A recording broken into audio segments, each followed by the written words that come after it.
The protocol we refer to as a plasmid prep should actually be called a plasmid purification or plasmid isolation because we're going to isolate or purify plasmids from bacteria. Here's a little primer as to what plasmids are. You're going to need the following reagents. Make sure that the resuspension solution and the wash buffer or wash solution have little check marks because they come with the requirement for adding a couple of reagents, and then once you add them, you put a little check, and then you know that they're ready to go. No check mark, don't use them. Of course, you're going to need your overnight cultures, and we're going to harvest the cells or collect the cells from those cultures. And sometimes when we dump solution, they'll have some bacteria in it, so it's nice to have a beaker of disinfectant for your discard. Of course, you need a place to put your biohazard. Pre-labeled tubes, and then these columns here, or these tubes, are our DNA binding columns. We will need them later. Once everything is ready, have your pipette ready to go. The mini prep is what we're doing, is designed to handle something like 1.5 to 5 mils of bacterial culture. I like to go 700 microliters per pipette, and then we do that 2 times for each run, and that gives us a total of 1.4 milliliters. And then we're going to do that in a total of 3 times, and that'll allow us to harvest just under 5 mils of culture. And for most of the plasmids we purify, that's more than enough. So tubes are laid out in a way where I know the labels without having to see them, because for the most part we're going to work with it labels open. Sometimes when you're paranoid, you can always just double check before you pipette in there. But if you have a good system, just have everything ready, grab your culture, give a little bit of a mix, and then pipette 700 microliters times 2. Right, and so that puts in 1.4 mils. And then when I return the broth back to the rack, I like to put it in a separate slot, basically to the other side, so then I know I'm done with that one. And just in case you want to see my amazing pipetting skills, oops, almost forgot to shake that one up. Once again, 700 microliters, 2 times.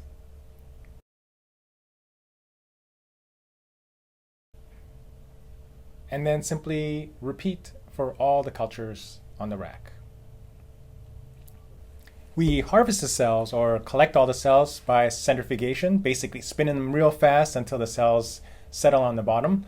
When you use the centrifuge, make sure that the tubes are balanced across from each other. Also notice that the nubs are all facing up. This allows me to know where the pellet is going to settle if I know the direction of the tube. Nice and snug. For our harvesting, we go max speed for this centrifuge as 13,000 G for a minute, and then we just let it spin. When the spin is done, open up the centrifuge and take out your cells. Be careful not to upset them. And what you'll notice are 2 phases. The liquid portion on top is called the supernatant, and the cells that have sunk to the bottom are called a pellet. And so sometimes we'll actually call this part pelleting the cells. So I'm going to go pellet the cells. Collect your tubes carefully and go back to your bench.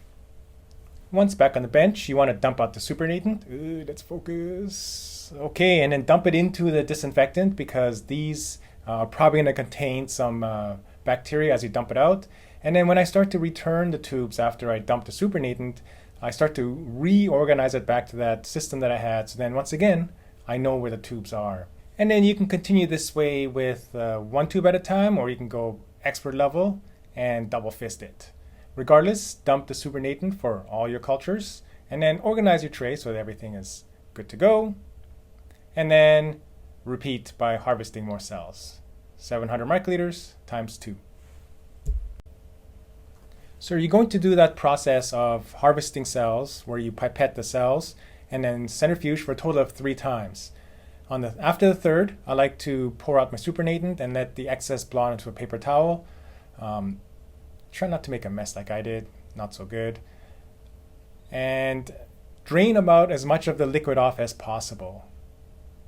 And if you made a mess like I did, take a moment to spray down your station. You know, I found it a lot more challenging to do this while filming at the same time. I really wish I had a volunteer around, but alas, none were to be found. The next step is to resuspend our pellet in what is appropriately called the resuspension solution, 250 microliters. And just a reminder, once again, make sure that the little check mark is checked. We have to add RNase A so we can get rid of any RNA present in our sample, and we isolate just DNA. To resuspend, simply pipette up and down gently. Just work it nice and slow. You want to make sure that the solid is completely resuspended, so the solution is clear. You don't want to see clumps of cells. If you see clumps of cells, it'll affect the downstream processing or the steps after this. So just gently up and down. Don't pipette too hard. Don't push in all the way. Don't push in all the way out until you are completely resuspended. And once completed, this is what it should look like.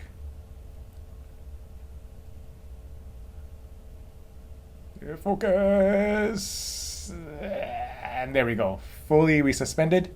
Let's get that focus back. And I just wanted to take a moment to show you the importance of not pipetting up and down too hard. Sorry about the focus, but if you do pipette too hard, especially out, you can see that it'll hit the bottom of the tube and then spit right back out. So just nice and gentle, up and down, never fully in, never fully up.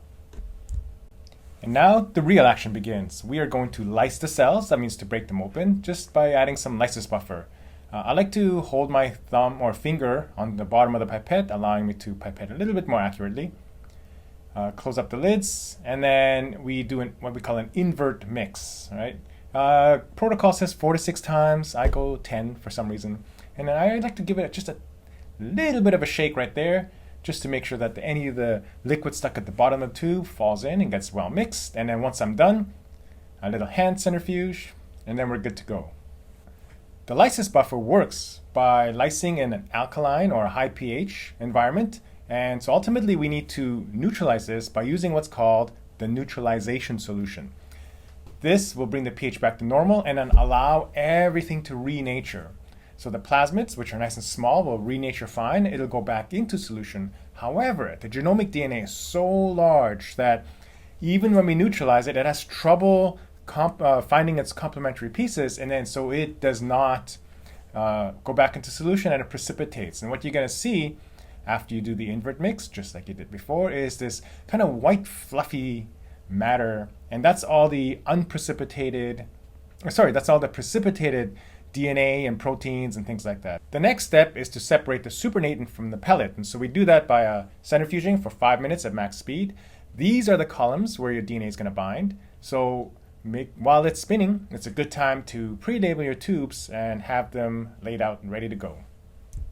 Once the centrifuge run is done, take out the tubes carefully because you don't want to upset the pellet. And what you should see is this white pellet on the bottom and the liquid supernatant on the top. It's the supernatant that contains our DNA.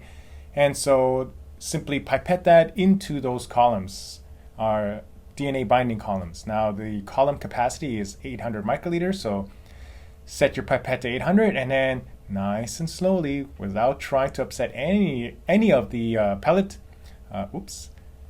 pipette up the supernatant. Once again, that's where our DNA or our plasmids are hiding out in. And then pipette into the column.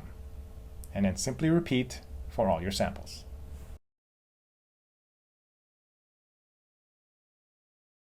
When you're done, we need to centrifuge these. The idea is that the supernatant or the liquid will flow through.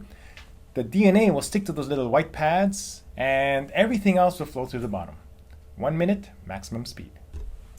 And after your spin, grab your tubes, and this is what you should see. The flow through is the liquid with all the other stuff you don't want, and your DNA is hanging out on that white little pad over there. So I'm not really sure what happened, but I lost a ton of video footage. I don't know if I forgot to hit record or just deleted them accidentally, but we're going to pick it up with 2 different samples. So this is a plasmid prep from another day. After centrifuging, dump the flow through, and remember the DNA is on that little pad. And so it's going to be DNA, your plasmids, hopefully, but also some contaminants, some trace contaminants like salts and whatnot. So we're going to use a wash buffer to kind of remove some of those contaminants, 700 microliters of it. Just make sure, once again, that little check mark is on the wash buffer, otherwise you're going to lose all your DNA. So 700 microliters into the column, and then you can just steady using your finger and pipette the 700 microliters of wash buffer straight in. And then just like before, we're going to centrifuge it 1 minute.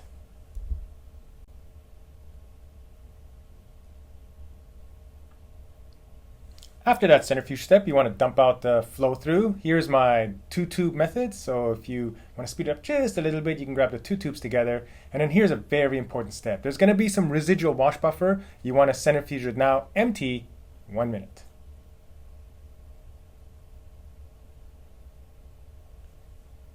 So after this step, I just want to show you why we spin it empty. Come on, and focus. I can see it, but it's kind of hard to see. There is a little bit of a drop or some liquid at the bottom. That's that residual wash buffer that I was telling you about. And so that's why we spin empty. And so now we want to elute, which means remove the DNA from the columns. So get 2 clean microcentrifuge tubes, make sure that they're labeled, and then simply transfer the columns to the microcentrifuge tubes. And then we're going to elute with, in this case, I'm using water. You can use this thing called elution buffer. It doesn't really matter what you use, just you got to know what you did use. So then later when we spec the DNA, you know what the appropriate blank is. 50 microliters generally works fine, a little bit less if you want to have a higher concentration. Normally we don't go a little bit more. So 50 microliters, centrifuge, 2 minutes. And I'll show you how. Because the lids of the microcentrifuge tubes just kind of flop around, there's a lot of stress and sometimes they'll snap. So rather than spinning at max speed, I usually spin at around 10,000 RPM for 2 minutes. And sometimes you can hear like a little or a snap after you start it. And if that's the case, that means the lid is broken. Otherwise, you can just hope that it doesn't. But if it does, I'll show you how to deal with it.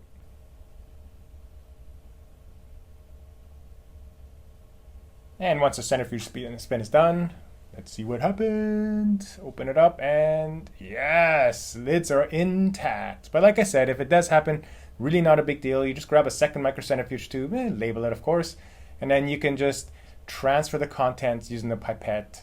I like to do it as soon as possible or place the 2 next to each other in a tube rack because sometimes you forget.